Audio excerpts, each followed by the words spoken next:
In September 2025, Bob and I set out on our second Camino Francés with a goal of taking more time, averaging a little over 10 miles each day. In this video, we'll cover the walk from Logroño to Santo Domingo de la Calzada. Traditional Camino stages cover the 50.4 kilometer or 21.3 miles in 2 days, but for our slow Camino, we stretched it into 3 more relaxed stages. Like much of the Camino, this section is pretty much uphill, then downhill, then uphill again, with an overall elevation gain of about 365 meters or 1,200 feet. Along the way, we found a peaceful reservoir, a dazzling golden altarpiece, rolling vineyards, endless fields of wheat, and of course, the famous live chickens in the Cathedral in Santo Domingo de la Calzada. Last video was geese, today it's chickens. I promise this is the end of the poultry themes. Day 10 took us 12.5 kilometers or 7.8 miles from Logroño to Navarrete. We started the day by walking through the newer parts of Logroño. Our hotel wasn't directly on the traditional Camino route, so we rejoined the way near San Miguel Park, and shortly after crossed the railway line via a pedestrian bridge. A few kilometers later, we arrived at Grajera Recreational Park and Reservoir, a popular local space where families come to picnic, run, fish, and enjoy the water. The Camino hugs the edge of the reservoir, giving pilgrims beautiful reflections of the hills and early morning sky. After skirting the lake, the path continues through the park's wooded trails. From there, we climbed towards Alto de la Grajera, a small hilltop viewpoint. Looking back, we had sweeping views of Logroño and the reservoir nestled in the valley. Along the Spanish highways and this section of the Camino, you'll spot this iconic black Osborne bull, once alcohol billboards, now preserved as cultural symbols after the brand name was removed. After the Alto, vineyards returned, neat rows stretching towards the horizon until we crossed the highway and reached the ruins of the 12th century pilgrim hospital of San Juan de Acre. Today, only the arched entrance and stone foundations remain, but for centuries this was an important refuge for medieval pilgrims. From the ruins, it's an uphill walk to Navarrete, a historic pottery town where ceramic kilns and workshops have operated for generations. The clay in this region is famously high quality, and Navarrete's pottery is still sold all over Spain. We visited the Church of the Assumption, a 16th century gem with a spectacular, towering Baroque gold altarpiece. For €1, the entire retableau lights up, revealing saints, angels, spiraling columns, and gilded details that glow like fire. Honestly, it was possibly the best euro I spent on the whole Camino.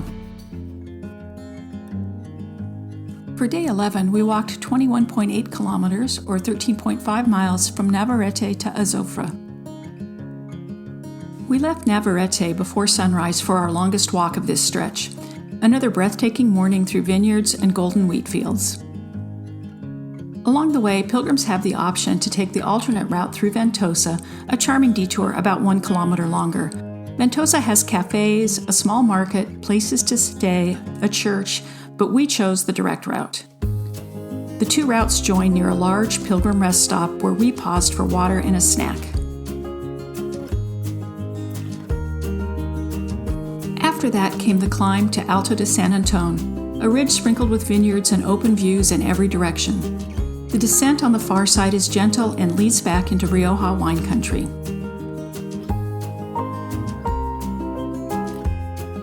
Not long after, we stumbled upon something we'd never seen before, an automated grape harvest in action. The machine straddles each row of vines and gently shakes the grapes loose, leaving only the stems. We had no idea that's how modern vineyards worked.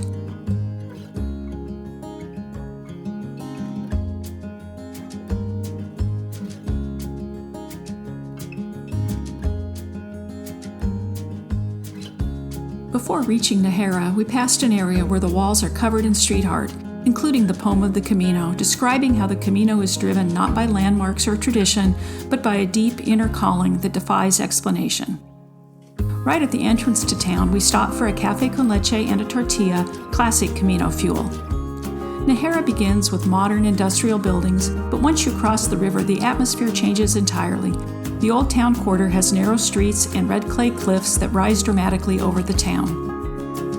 We visited the Convent of Santa Elena, one of Nájera's oldest religious communities. Further along, we passed the exterior of Monasterio de Santa Maria de la Real. Sadly, it was closed during our visit. This monastery is built against the mouth of a cave where a medieval king discovered an image of the Virgin Mary after following a falcon into the hillside. Leaving Nájera, we walked another 5.5 kilometers or 3.4 miles through quiet vineyards until arriving in Azofra, a tiny agricultural town of fewer than 300 people.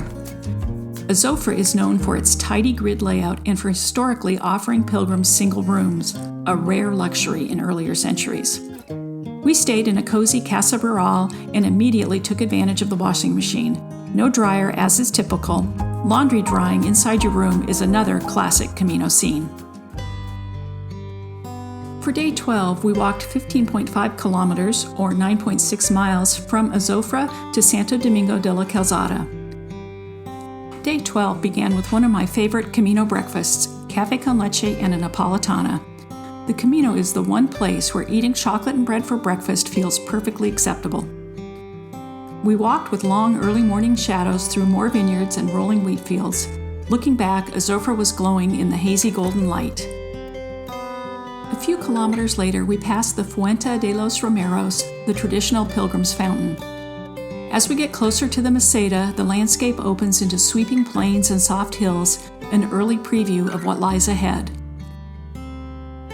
Here, the Camino follows simple country roads between endless fields. There's one sustained uphill push before reaching Serene, a town now divided in two, the historic village on one side and a large modern residential complex and golf course on the Camino side. Leaving Serene, we crossed the highway and were immediately back in classic Camino country. More wheat fields, more big skies, and that endless horizon. We paused at the Pilgrim Memorial overlooking the valley, then continued downhill into Santo Domingo de la Calzada, our home for the night. Santo Domingo is one of the most important pilgrimage towns on the early Camino. It was founded by Saint Dominic de la Calzada, an 11th century hermit turned engineer who dedicated his life to helping pilgrims. He built bridges, roads, and yes, calzadas, or stone causeways, to make the journey safer. We stayed in the town's historic Parador, once a pilgrim's hospital created by Santo Domingo himself. Parador hotels are luxury historic properties, often former monasteries, castles, or pilgrim hospitals, beautifully restored and converted into unique state-run hotels across Spain. There are 4 Paradors on the Camino Francés. 2 of them are in Santo Domingo. The highlight of the day was visiting the cathedral, home of the famous Gothic hen house. So why are there live chickens inside a cathedral? According to the legend, a young German pilgrim was falsely accused of theft by an innkeeper's daughter and sentenced to hang. When his parents returned from Santiago, they found him still alive, saved by the miracle of Santo Domingo. When they told the local magistrate, he mocked them, saying their son was as live as the roasted hen and cockerel on his plate. At that moment, the birds stood up, grew back their feathers, and began to crow, giving rise to the town's saying, Santo Domingo de la Calzada, where the hens sang after being roasted. To commemorate the miracle, the cathedral has kept live descendants of those original chickens for centuries. The cathedral itself is a blend of Romanesque, Gothic, and Baroque styles, reflecting nearly 1,000 years of pilgrim history. Beneath the cathedral lies the crypt of Santo Domingo, a serene chamber where pilgrims pay their respects to the saint who dedicated his life to helping travelers.